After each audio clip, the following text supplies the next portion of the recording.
नी हाओ, अस्सलाम वालेकुम। अच्छा दोस्तों, तो आज का जो हमारा लेक्चर है वो लेक्चर नंबर मेरे 23 है।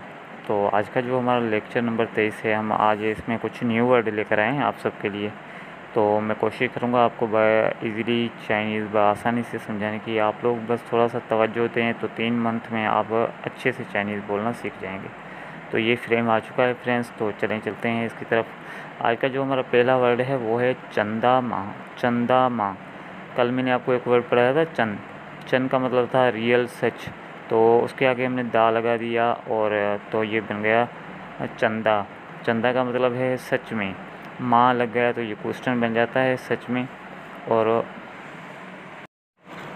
तो इसके बाद दूसरा वर्ड है हमारा अयो माया। अयो माया, अयो माया के बहुत सारे मीनिंग होते हैं। ये खुशी में भी इस्तेमाल किया जाता है, दुख में भी और फ़न के तौर पर भी। इसका मतलब है उफ़।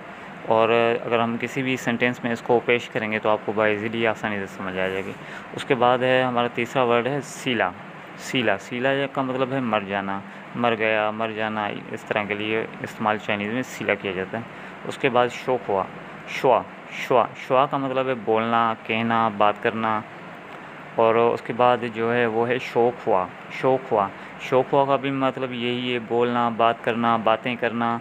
और चांग, चांग का भी यही मतलब है, सेम, बात करना, बोलना, कहना। इसके लिए ये तीनों वर्ड इस्तेमाल किए जाते हैं। तो अब हमने इनको किस तरह से इस्तेमाल करना है, चलें वो आगे चलते हैं अपने सेंटेंस की तरफ, तो आपको बाइज़िली अच्छे से समझ आ जाएगी। तो देखें कि फ्रेम आ गया है सेंटेंस का। तो इसमें मैंने लिखा हुआ है चंदा माँ था सीला, सच में वो मर गया क्या। चंदा माँ था सीला। तो अब इसके नीचे वो अपने दुख का अफसोस कर रहा है। अयो माया, अयो माया, मतलब ये इस तरह से इसके वर्ड होते हैं। ये आप कहीं पर भी इसे इस्तेमाल कर सकते हैं। तो अगर आप किसी को बोलेंगे नहीं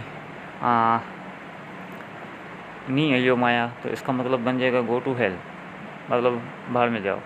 तो इस तरह इसके काफ़ी मीनिंग हैं। तो ये वे जो वर्ड था, उम्मीद है आपको समझ आ गया होगा। तो चलें अगला जो सेटअप है, अगला जो सेंटेंस है उसकी तरफ चलते हैं।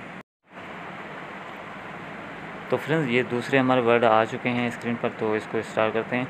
व श्वावद पापा, व श्वावद पापा, मैंने बोला अपने बाबा को। व श्वावद पापा, अभी मैंने आपको एक लफ्ज़ पढ़ाया था ना, वो श्वा। श्वा का मतलब बोलना, बात करना, कहना। तो ये उसी तरीके, उसी हिसाब से मैंने एक सेंटेंस बनाया है। व श्वावद पापा, मैंने बोला अपने बाबा को। जहाँ मैंने कहा अपने बाबा से, ये इस तरह के सेंटेंस बन सकते हैं। फिर नीचे मैंने चांग का इस्तेमाल किया है। चांग भी मैंने आपको बताया। तो अभी चांग का जो सेंटेंस है वो है पापा चांग व, पापा चांग व, पापा ने मुझसे कहा, पापा ने मुझे बोला। इस तरह का जो भी वर्ड हैं ये इसमें आते हैं।